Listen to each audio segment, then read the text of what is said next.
I think it's important to see that queer people, just like regular people, even though we have to talk about our identities a lot because they are under constant attack, that like we are still people. We have a million sides to us, interests and complexities and anxieties and things that we all share as part of the universal human experience. It's just that I think we have to talk about the other things so much because people are constantly trying to tell a good chunk of the community they don't exist or they're like not important.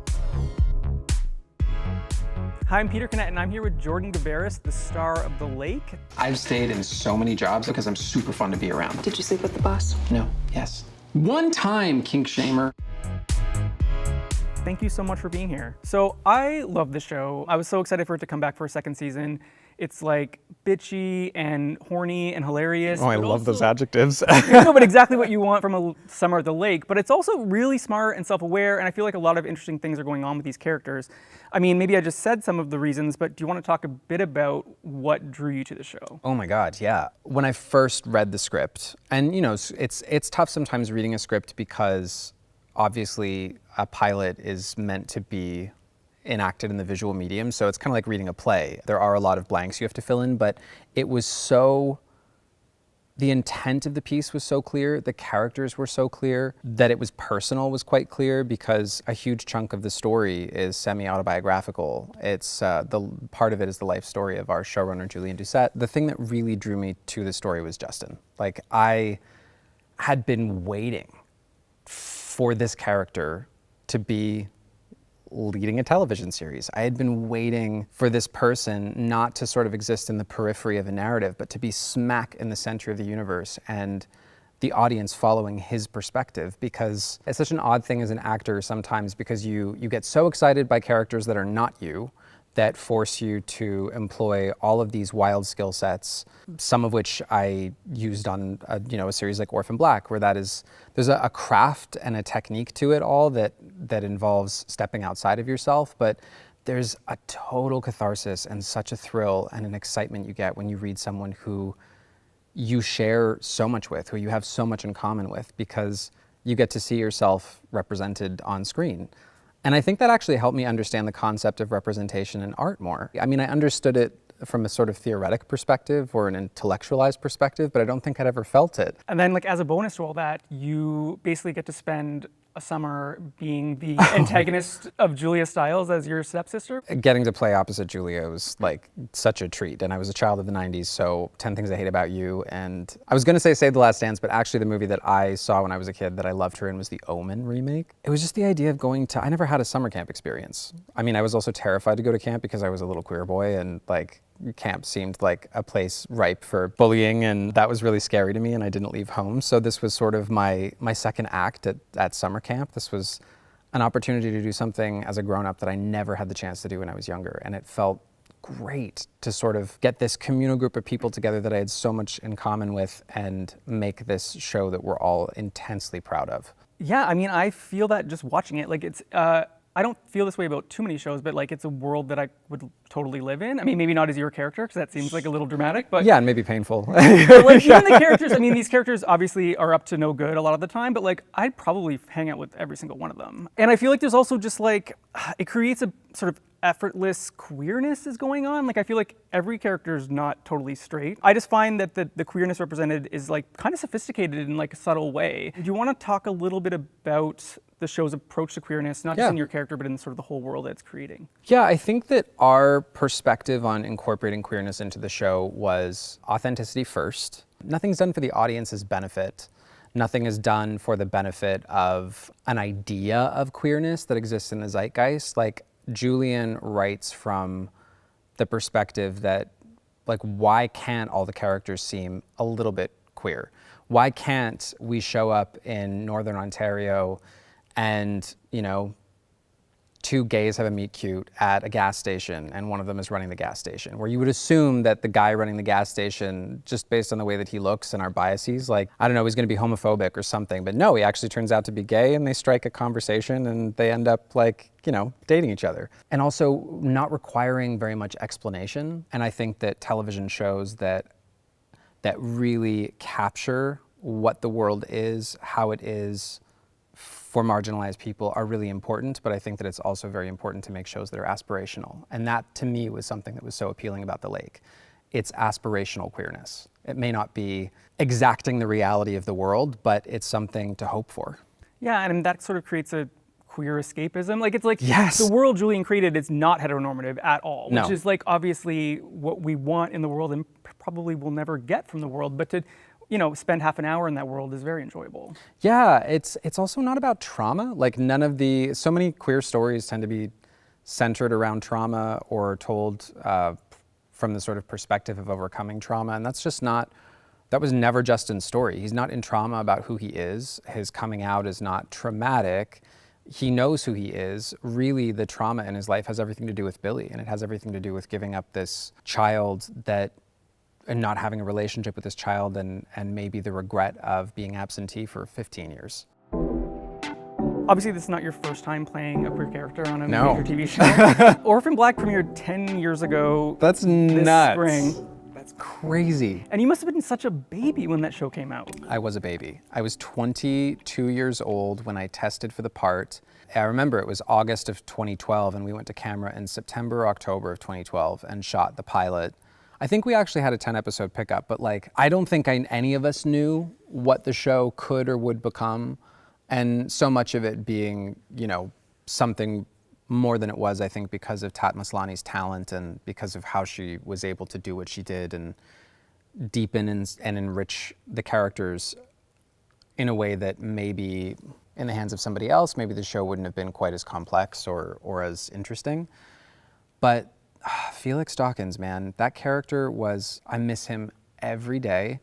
I loved him. He taught me so much, which is a weird thing to say about a fictional person, but he taught me so much about self-acceptance, being a confident human being, because he was so confident in a way that I wasn't, because I was so young. And I really hadn't embraced my queerness. I mean, I came out at 19. I mean, I certainly wasn't out publicly, and it was still, I think we were still sort of wading into those waters when Orphan Black premiered, which was complicated and sometimes anxiety-inducing because we were often at the center of these very politically charged conversations about identity and about queerness and about politics that I felt so ill-equipped for. I knew that there was a possibility that after I came out, I'd find myself in more and more and more politically charged conversations, rightly so, I guess, but I didn't feel prepared for those. I mean, nobody at 22 would feel secure even to be queer, no. let alone queer Yeah. and queer and famous sort of at a very tumultuous time in America. I was reading the interview that you gave with New York Magazine where you did sort of formally come out at least. And there was a quote, that you said. Oh, I hope it's a It's good great. one. You said that you hope one day the world gets to a place where you don't need to politicize your sexuality as an actor. Yeah. This is 2017. It feels like it's worse now, which is kind of know. a scary thing. Like, how have you evolved in terms of sort of your approach to, or thoughts about being sort of an openly queer actor and a sort of personality? That's very sweet. I forgot I said that. I'm thinking about like my little 27-year-old self, which was not that long ago. I'm 33, but I stand by the optimism of it. I hope that one day it isn't necessary, but I think as long as there is an attempt to actively subjugate, oppress, subtle or otherwise, any person under the queer umbrella, any person in the queer community, visibility is everything. Again, though, I would sort of say, like, I would never force someone who didn't feel comfortable, ready, didn't feel safe. It's always a risk. It always feels like a risk because it is. Putting your identity out in public, especially if you're any measure of a public figure, yeah, there is a cost to it. I think that's why it's scary. But I do think there's a readiness to accept the cost and a lack of preparedness for the cost. And so anyone who's not prepared yet, that's okay. I'm really glad that I got to be visible and I got to add, my face to this sea of faces it's one face in like a sea of millions, but I think it counts, like it helps. That strength in our community in particular is only really found in big numbers. Yeah, now you get to be part of something that I think is really, actually speaking of optimism, what has happened since certainly 10 years ago, but even in the last 4 or 5, is that, the Lake's representation, it's happening all over the place. Like, this is not rare anymore, like at all, and that's changed so much. And now you get to be an openly queer actor playing an openly queer role. It's changed so much so quickly, and now you get to be part of that sort of cultural movement. And I think the thing that excites me most about The Lake and about Justin is like, he is a queer character, I'm a queer actor, And even though we've married those two things on screen, he's not defined by his queerness. I feel like I'm probably beating a drum that's beat all the time, but I like that the complexity of Justin is so visible, that his journey, his pain, none of it has to do with being queer. And again, this is an aspirational society that Julian's created where this character can exist, and I love that. And I love that we get to see a different side of his heart. We get to see more sides of this character, specifically about his relationship with his daughter and his relationship with his stepsister. And yeah, I mean, it's all told through the veil of comedy, but it's important. I think it's important to see that queer people, just like regular people, even though we have to talk about our identities a lot because they are under constant attack, that like we are still people. We have a million sides to us, interests and complexities and anxieties and things that we all share as part of the universal human experience. It's just that I think we have to talk about the other things so much because people are constantly trying to tell a good chunk of the community they don't exist or they're like not important. So I think that can be confusing maybe to people in culture at large, and that's why shows like The Lake are so great, because you place a queer character in this universe and you get to watch them and you're not having that conversation with them, you're having a different conversation with them, maybe reminding you that queer people are just as multifaceted as everybody else. Well, it definitely seems like you've gotten to a really great place in terms of thinking about this. Like, I don't know, I don't, these are also like the very amorphous thoughts that I'm like, this is how I feel now. And there's stuff in that interview, some stuff I think I stand by, and other things I'm like, oh my God, Joe, I cringe when I read back some of the interviews, some of the things that I said that I thought I was being really clever or pithy or woke, and now I read it back and I'm like, oh God, I had the wrong end of the stick. And like, I think I was very self-righteous in my 20s. I mean, I read that interview last night. I did not think any of those things. Really? Yeah. Okay, that's nice. Thank you. There was an elegance to how you were talking about something that was challenging. That's to so sort of complimentary. articulate. Yeah. Thank you. You also got into a little bit about sort of the toxic masculinity that sort of exists in Hollywood, because what I do think is really interesting is that, yes, there's like dozens and dozens of shows that deal with queer subject matter in interesting ways right now. However, in terms of sort of the coming out of actors and this kind of stuff, that's still like a whole thing, which is to me just really strange how that part is not really evolving, and it seems like a lot of people sort of are choosing to stay closeted, not for the reasons you spoke of. I think you should, do it when you're ready, but it seems like some people have just agreed to never do it.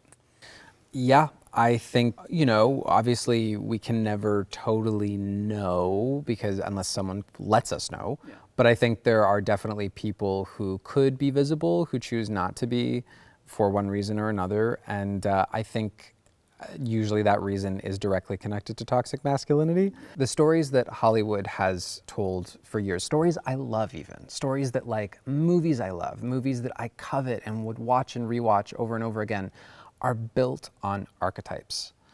And these archetypes reflect, especially, in the last 100 years, they reflect a certain kind of woman, a certain kind of man, a certain kind of person. I mean, non-binary trans people didn't even exist in those stories. The vestiges of the old, in as much as we've tried to sort of wring out the towel and tell new stories, they're still there.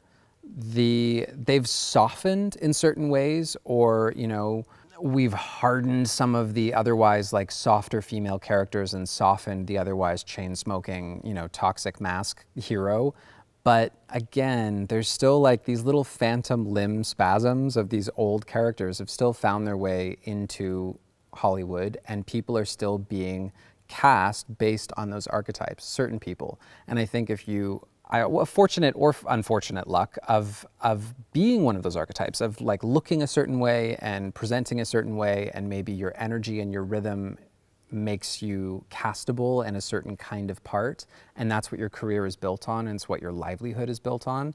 Coming out could potentially be more complicated still, which is really frustrating. I just sort of found my way into a different stream. I was never gonna be that archetype. I was never gonna be that guy, and my career up until the point when I came out had been built on very different kinds of characters. So I wasn't as concerned that I was never gonna get work again. But I think that is a real fear for some of those people, and that is devastating. Thanks so much for being here, Jordan. This was lovely. Thank you so much for having me. I had a really nice time.